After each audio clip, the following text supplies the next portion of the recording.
7 বছরের মেয়েকে ধর্ষণ করে করা হয়েছে। মেয়ের বাপ বলেছে আমি বিচার চাই না, কারণ বিচার হবে না।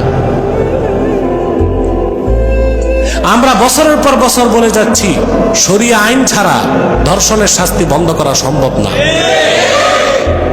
শরিয়া আইনে ধর্ষকের শাস্তি দণ্ড। ধর্ষক বলতেছে আমি ধর্ষণ করছি, কিসের ঘোড়ার ডিমের ডিএনএ টেস্ট? শুধু ধর্ষণ করে যেখানে আসামি নিজেই স্বীকার করতেছে ওখানে ডিএনএ টেস্টের দরকার আছে? এটা হচ্ছে ব্রিটিশ ল ফলো করতেছে। আমি আগে আপনাদেরকে বলেছি পৃথিবীর প্রত্যেকটি উন্নত রাষ্ট্র ব্রিটিশ আইনকে লঙ্ঘন করেছে। এটা একটা জঙ্গলি আইন, বর্বরচিত আইন এবং সম্পূর্ণ ত্রুটিপূর্ণ আইন, ব্রিটিশ আইন।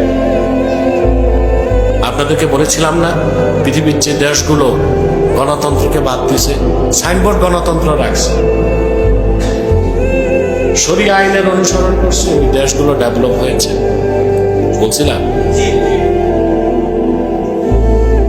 90 সালে যে রাশিয়া ভেঙে গেল, 90 সালে মাত্র 10 বছরে সেই রাশিয়া ঘুরে দাঁড়ালো 1999 সালে। আর এখন 2026, 27 বছর সে রাষ্ট্র ক্ষমতায় বসে আছে। না সমাজতন্ত্র নিছে, না গণতন্ত্র নিছে, নাম কাস্তে একটা নির্বাচন হয়। এখানে অনুসরণ করেছে খেলাফা পদ্ধতির, অর্থাৎ যোগ্য নেতা একবার বসলে বিনা কারণে তাকে। এতে ভালো হয়েছে না? দেশটা কোথায় চলে গেছে?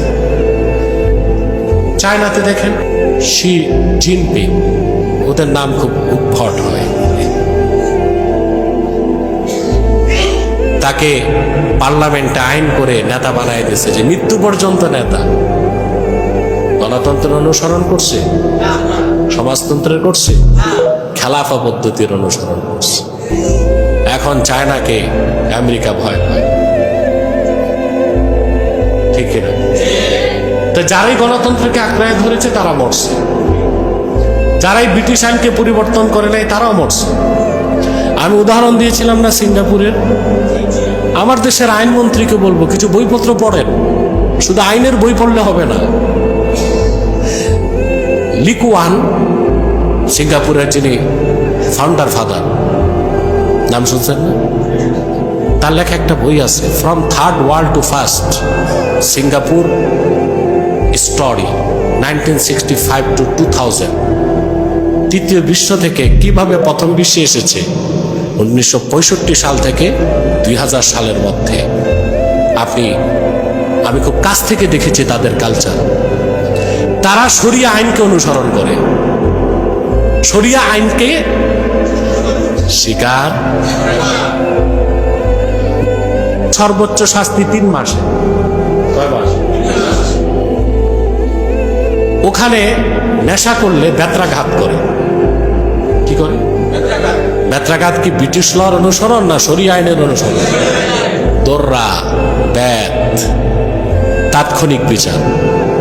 আমরা যে বাংলাদেশের শরিয়া লকে ফলো করতাম, নেশা করে এক একটাকে ধরতো আর পুলিশ দাঁড় করায়া পাছায় কয়টা করে লাগাই দিত। যতদিন গরম থাকতো ততদিন আর নেশা ধরতো?